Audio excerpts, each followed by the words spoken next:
জয় ঠাকুর। শ্রী শ্রী রামকৃষ্ণ পুঁথি চতুর্থ খণ্ডের অন্তর্গত নিত্য নিরঞ্জনের মিলন এবং প্রভুর মহোৎসব এই অধ্যায় থেকে আমাদের পাঠ চলছিল। আজ আমরা এই অধ্যায়ের পঞ্চম দিন পাঠ করব, পর্ব 489, পৃষ্ঠা সংখ্যা 321। এর আগের দিন আমরা দেখেছি ঠাকুর বরাভয় মূর্তি হয়ে এই কলিযুগে স্বল্প আয়ু ক্ষীণজীবী জীবেদের ঈশ্বর লাভের জন্য যে সহজ কতগুলি পথ বলে গেছেন।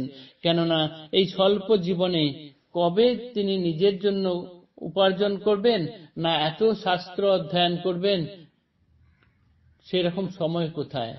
তাই তিনি বলেছেন যে ঠাকুরের কথার উপরে ভরসা করে আসতে, তবেই ঠাকুরের লীলার উপরে ভরসা রাখলেই সহজে ঈশ্বর দর্শন হবে।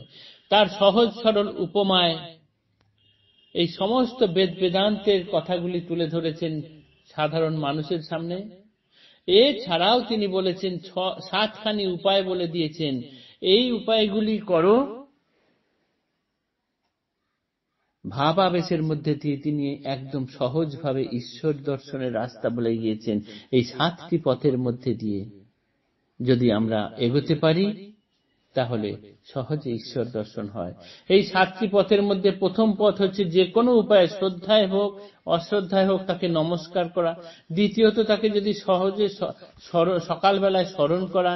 তৃতীয়ত, এখানে এলে গেলেই হবে, যে কোনো উপায়ে ঠাকুরের কাছে একবার এসো, কোনো পেলা লাগবে না। জপ তপ যদি নাও করতে পারো, শুধু একবার এসো।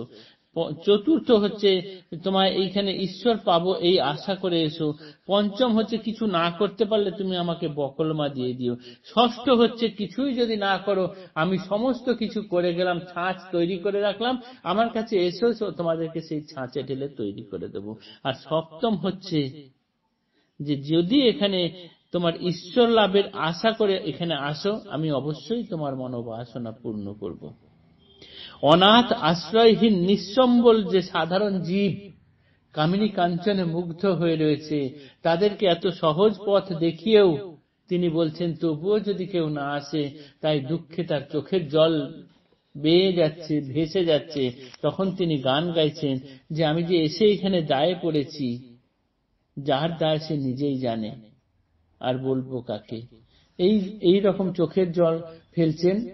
আমরা গতদিন সেই জায়গায় পাঠ শেষ করেছিলাম। তারপরের অংশ আজ আমরা পাঠ করছি। বড়ই বিচিত্র লীলা হয় অবতারে, বুঝা বোঝা আভাসেই বুদ্ধি বল ছাড়ে। সৃষ্টির ঈশ্বর যিনি, সৃষ্টি যার ভাণ্ড, প্রকাণ্ড হইতে যিনি পরম প্রকাণ্ড। কোটি কোটি ব্রহ্মা বিষ্ণু কোটি মহেশ্বর, সত্যরজতম গুণে কার্য স্বতন্ত্র। যুক্ত কর নিরন্তরে শ্রী আজ্ঞা পালনে, হয় রয় লয় পুনঃ কাল অনুক্রমে। মায়াতীত গুণাতীত মায়াধীশ যিনি, যাহার সকতি মায়া সৃষ্টির জননী। সেই মহাপ্রকাণ্ড পুরুষ মহেশ্বর, মায়া সঙ্গে ধরি 14 পুয়া কলেবর। মায়া সাজ মায়াধীন মায়া মাখা গায়, দায়গ্রস্ত ধরা ধামে আসিয়া লীলায়। দায়ের জ্বালায় ঝরে দু নয়নে বাড়ি, নিত্যের অপেক্ষা লীলা বহু গুণে ভারী। কার সাধ্য কহে লীলা চিত্রপট আঁকে, সামান্য জীবের শির মাথায় না ঢোকে। বিচিত্র লীলার কাণ্ড বড়ই মজার, শোনো রামকৃষ্ণ লীলা, লীলারও ভাণ্ডার। লীলার ভাণ্ডার কিসে শুনো কই মন, যেদিন হইতে এই সৃষ্টির পত্তন। সে অবধি ধরা ধামে যত অবতার, জনমিয়া কইলা লীলাল বিবিধ প্রকার। দেশ কাল পাত্র ভেদে লীলা স্বতন্ত্র, সকল নিহিত এই লীলার ভিতর। একাধারে রামকৃষ্ণ সমষ্টি সবার, তাই রামকৃষ্ণ লীলা, লীলারও ভাণ্ডার। এই মহা সৃষ্টি যিনি সৃষ্টি করেছেন, অর্থাৎ এই মায়াতীত গুণাতীত এই মহাসৃষ্টি তার যিনি অধীশ, যিনি এই সৃষ্টির জননী, সেই মহাপ্রকাণ্ড পুরুষ মহেশ্বর, তিনি মায়াকে সঙ্গে নিয়ে এই 14 পোয়া কলেবর হয়ে আমাদের সামনে এসে ধরাধামে দেহ ধারণ করে চোখের জল ফেলছেন। তাহলে এটাই তো বলা যায়, দায়ের জ্বালায় ঝরে দুনয়নে বাড়ি, নিত্যের অপেক্ষা লীলা বহু গুণে ভারী। তিনি এইখানে এসে লীলা করতে গিয়ে চোখের জল ফেলছেন। এই ঠাকুরের লীলা বড়ই বিচিত্র, বড়ই মজার। তাই শোনো রামকৃষ্ণ লীলা, লীলার ভান্ডার।